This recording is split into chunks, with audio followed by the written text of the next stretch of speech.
आया है। ऐसे परमपिता परमेश्वर के रूप में विराजमान परमाला जी के चरणों में नमन करता हूँ।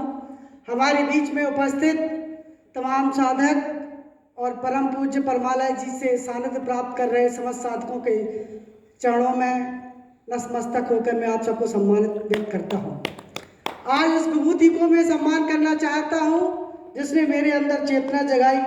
परम पूज्य राजे इंजीनियर साहब, जिन्होंने 4 वर्ष पहले हमें आने के लिए कहा था, लेकिन एक पत्रकारिता की ललक में हमने स्वार्थवश पत्रकारिता पूरी करने के लिए यहाँ आए थे, लेकिन उसके बाद मेरे जीवन में चमत्कार हुआ और मेरी पत्नी और मेरे 2 बच्चे, उन्होंने जिद की। हमने कहा कि आप सेजवानी धाम में नहीं जा सकते, बच्चे वर्जित हैं, बच्चों की उम्र लगभग 5 वर्ष है। लेकिन मेरी पत्नी ने कहा जो होगा परमात्मा जैसे निर्णय करेंगे हम स्वीकार करेंगे, लेकिन हम चाहते हैं कि हमारे बच्चों के अंदर की चेतना आए और कम से कम वो बैठने तो सीख गए। आज बच्चे हमारे साथ आए हैं, हमारी पत्नी भी बहुत खुश है। लेकिन आज मैं सबके सामने पत्नी की शिकायत इसलिए करना चाहता हूँ कि जो आटा होता है, आपने कहा कि बासी भोजन नहीं करना चाहिए, लेकिन सार्वजनिक रूप से मैं उनको डांट लगा रहा हूँ। जो आटा होता है वो फ्रिज में रख देती थी और अगले शाम को उसकी रोटी बनती थी तो वो बासी हो जाता था। लहसुन का भी यूज करती हैं, हमने कहा लहसुन यूज मत करें, लहसुन अच्छी बात नहीं होती है, तो उन्होंने नहीं मानी। तो हमने कहा अब शिकायत तुम्हारी सेजवानी में करेंगे, आपकी ट्रेनिंग सेजवानी में होगी। तो निश्चित तौर से इंजीनियर साहब राजेंद्र जैन जी को मैं बहुत बहुत धन्यवाद देना चाहता हूँ कि आपने मेरी हवाई यात्रा भी करवाई।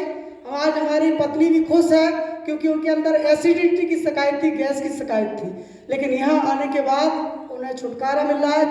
2 दिन गुजरे, 2 दिन में ही आराम मिल गया। मैं सोच रहा था, इन्होंने कहा था टैबलेट लेते चलो, मुझे पता नहीं कब गैस की समस्या हो, तो वो टैबलेट हमने नहीं ली और यहाँ के भोजन से ही उनको अब समस्या सॉल्व हो गई है।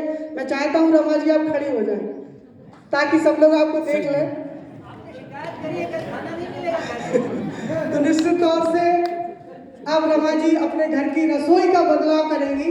यही मेरा लक्ष्य था कि ये अपने घर की रसोई को एकदम चेंज कर दें और हमारे बच्चे भी चेतना के रूप में आगे बढ़े। यही मेरा टारगेट था। अब परम पूज्य परमाला जी कह रहे हैं आपका प्रश्न क्या है? आपने प्रश्न तो बताया नहीं, आप अपनी घर की समस्याएं बताने लगे हैं। मेरा प्रश्न है परम पूज्य परमाला जी, जिस तरीके से परमाला जी के चेहरे पर जो तेज चमक रहा है, मैं चाहता हूँ देश के हर बच्चे के मस्तिष्क पर वो तेज चमके।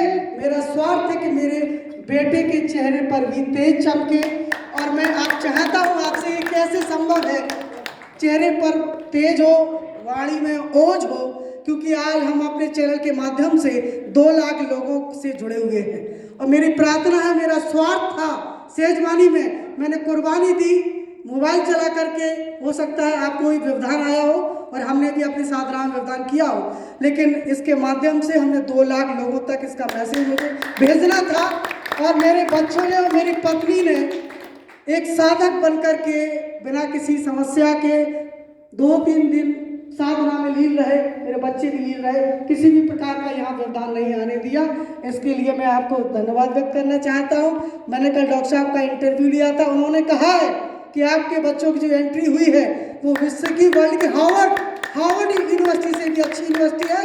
निश्चित तौर से आपके बच्चों में संस्कार आएंगे और आपके बच्चे इस धरा में चमत्कार कर सकते हैं, ये आपका सपना पूरा होगा। उन्होंने हमें इंटरव्यू में बताया। प्रश्न आ गया, उसके 1 मिनट पहले मैं अपना स्वार्थ पूरा करना चाहता हूँ। आप सभी लोगों से प्रार्थना करना चाहता हूँ कि आपकी जन अदालत न्यूज चैनल के 2 लाख परिवार के आप साक्षी बने, आप मेरे चैनल को सब्सक्राइब कर लें जिससे मेरा स्वार्थ पूरा हो जाए। पब्लिसिटी वाला मैटर नहीं है, वो तो ऊपर वाला सब कर देगा। आप में क्वालिटी होगी तो कोई बोलने की जरूरत ही नहीं पड़ेगी, किसी को करो, आपकी क्वालिटी डेवलपमेंट करो। आप जब गहरे होंगे तो आपको ढूंढना ही पड़ेगा इनको, आपकी गहराई बढ़ाओ। राम जेठ बनाने को ढूंढना पड़ता है पूरे हिंदुस्तान के लोगों